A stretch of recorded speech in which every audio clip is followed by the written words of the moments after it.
17,865 करोड़ का दूसरा अनुपूरक बजट हुआ पेश। डिप्टी सीएम ब्रजेश पाठक ने बजट को बताया विकास।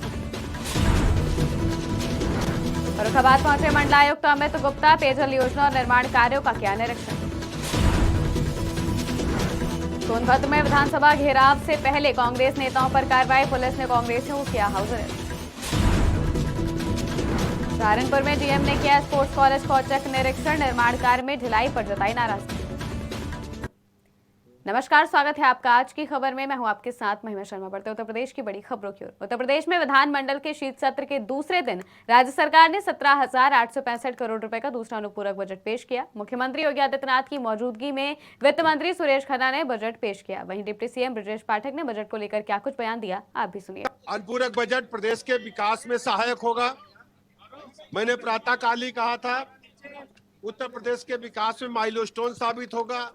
ऐसे अवसर पर महाकुंभ का भी आयोजन हो रहा है और प्रदेश के चतुर्मुखी विकास सुनिश्चित किया जा सकेगा। मैं माननीय प्रधानमंत्री जी का उत्तर प्रदेश की तरफ से बहुत बहुत आभार प्रकट करता हूं। प्रदेश की जनता देश जिंदा लंबे समय से इंतजार कर रही थी। फर्रुखाबाद पहुंचे मंडलायुक्त अमित गुप्ता ने भूलनपुर चिरपुरा गांव में पेयजल योजना और गलियों की गुणवत्ता का निरीक्षण किया। निर्माणाधीन सिंचाई विभाग कार्यालय भवन की ईंटों की गुणवत्ता जांचने के बाद जिलाधिकारी कार्यालय पहुंचे, जहां उन्हें सलामी दी गई। दौरे के दौरान जिले के आलाधिकारी पूरी तरीके से मुस्तैद दिखाई दिए।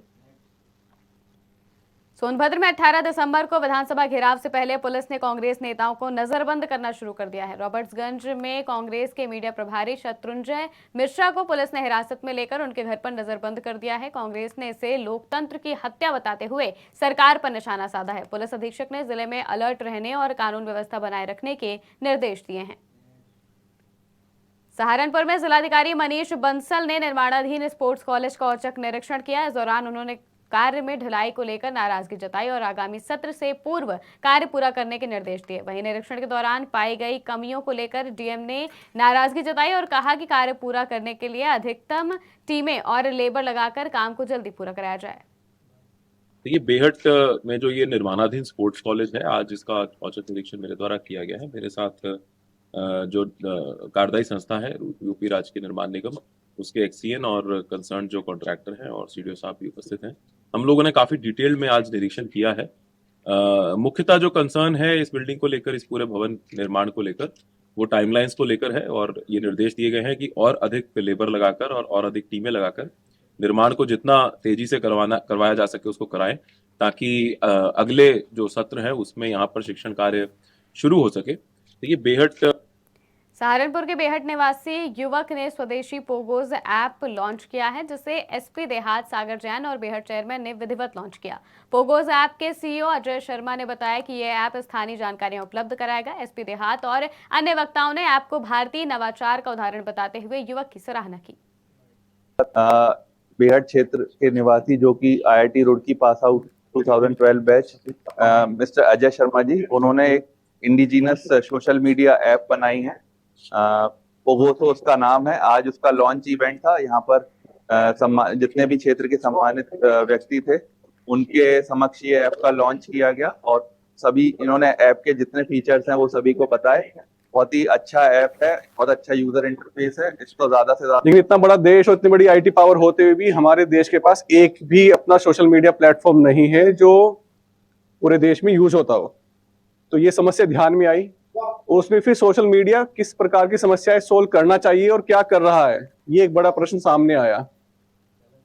तो उसमें भी हमने देखा कि मोस्टली की जो अमेरिकन कंपनीज हैं वो हमारे लोगों को सिर्फ एक कंज्यूमर की तरह देखते हैं कि वो ऐड क्लिक करें और उनको लिए पैसे बनाए। तो मोस्टली से आप देखते हैं कि रील्स ही हमारे युवा मोस्टली देखते रहते हैं, जिनका कोई भी समाज के ऊपर उपयोगी कार्य नहीं है। तो इन सब बातों को सोचकर हमने एक नए ढंग का सोशल मीडिया लॉन्च किया है। मिर्जापुर के अदलहाट थाना क्षेत्र में सरकारी बंजर जमीन पर अवैध कब्रिस्तान बनाने का मामला सामने आया है। जिला प्रशासन ने शिकायत मिलने पर कार्रवाई करते हुए बुलडोजर के जरिए जमीन को खाली करवाया। स्थानीय ग्रामीणों के विरोध के बाद तहसीलदार और पुलिस की टीम मौके पर पहुंची और कब्जा हटाया। प्रशासन ने बताया कि गांव में पहले से कब्रिस्तान के लिए जमीन उपलब्ध है। छोटा मिर्जापुर गांव के संबंध में एक शिकायत प्राप्त हुई थी, जिसमें सरकारी जमीन पर दूसरे समुदाय द्वारा कब्रिस्तान की प्रयोग करने की शिकायत सामने आई थी। इसका मौके पर तहसील की टीम को भेजकर जांच कराई गई और नापी कराई गई तो बंजर खाते की जमीन थी और कब्रिस्तान के रूप में जो जमीन थी वो अन्य खातों की थी, तो सभी जमीनों की पैमाइश कर उसको सुरक्षित कर दिया गया है और सार्वजनिक जमीन की पैमाइश कर उसको भी सुरक्षित कर दिया गया है और दोनों समुदायों को आवश्यक निर्देश दे दिए। हाँ, छोटा मिर्जापुर मिर्जापुर में एंटी करप्शन टीम ने एसडीएम सदर कार्यालय के पेशकार और प्राइवेट मुंशी कुलदीप गौड़ को रिश्वत लेते हुए रंगे हाथ गिरफ्तार किया है। टीम ने दोनों को 3,000 रुपए की पहली किश्त देते हुए दबोचा है। फिलहाल पुलिस इस पूरे मामले की जांच पड़ताल में जुटी है। पटरी थाना क्षेत्र के देवपुर गांव है, वहाँ के एक लड़का है अंकित कुमार पांडे, जिसने दरखास्त दिया था, मुझे आके थाने पर दिया था कि मेरे दादा का नाम किसी फसली में कट गया था कतिपय कारणों से, उसे पुनः खतौनी में लाने के लिए उसने आवेदन किया था, जिस पर 10,000 रुपए की मांग एसडीएम सदर के पेशकार द्वारा व उनके यहाँ अस्थायी रूप से नियुक्त मुंशी कुलदीप गौड़ द्वारा पैसा बराबर मांगा जा रहा था। और 14 तारीख को अंकित कुमार पांडे ने मुझे आके दरखास्त दिया था। 10,000 में से आज पहली किस्त 3,000 रुपए देने के लिए दिनांक तय हुआ था, जिस पर आज 3,000 देते हुए प्राइवेट आदमी कुलदीप गौड़ व उनके पेशकार को रंगे हाथ एसडीएम सदर न्यायालय के कार्यालय से पकड़ा गया, 3,000 रुपए उत्कोच लेते हुए। पटरी थाना क्षेत्र मुरादाबाद के दिल्ली लखनऊ नेशनल हाईवे पर एक दर्दनाक सड़क हादसे में एक ही परिवार के 4 लोगों की मौत हो गई। यह हादसा पाकबड़ा थाना क्षेत्र के अंतर्गत हुआ, जहां एक तेज रफ्तार बोलेरो कार ने सड़क किनारे खड़े लोगों को कुचल दिया। मृतकों में एक दंपति समेत उनके 2 बच्चे शामिल हैं। इस घटना के बाद मौके पर हड़कंप मच गया। बांदा के खटौरा गांव में एक नवविवाहिता की संदिग्ध परिस्थितियों में मौत हो गई। मृतका के भाई ने पति और उसके परिवार पर हत्या का आरोप लगाते हुए शिकायत दर्ज कराई, जिसके बाद पुलिस ने पति समेत 6 लोगों के खिलाफ मामला दर्ज कर जांच शुरू कर दी है। आरोपी की गिरफ्तारी के लिए सीओ अतर्रा के निर्देश पर टीम गठित की गई है। यहाँ मतलब हमारी बहन का इन लोगों ने मर्डर किया है ग्राम खटौरा से लालमन मौर्य के यहाँ। हमने अपनी छोटी बहन की शादी करी थी, रत्ना देवी नाम था उसका।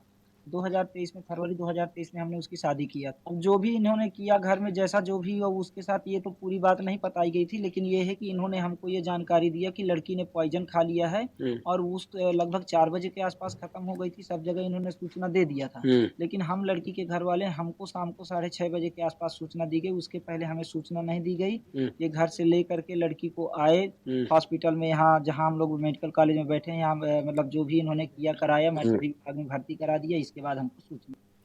संभल में अज्ञात कारणों के चलते मुर्गी फार्म में भीषण आग लग गई। आग लगने से लाखों रुपए का नुकसान हो गया। फार्म में 2700 कड़कनाथ काले मुर्गे एवं 2000 देशी मुर्गे मौजूद थे, जिसमें 4000 मुर्गों की मौत हो गई, जिसमें से अब मात्र 700 मुर्गे ही बचे हैं।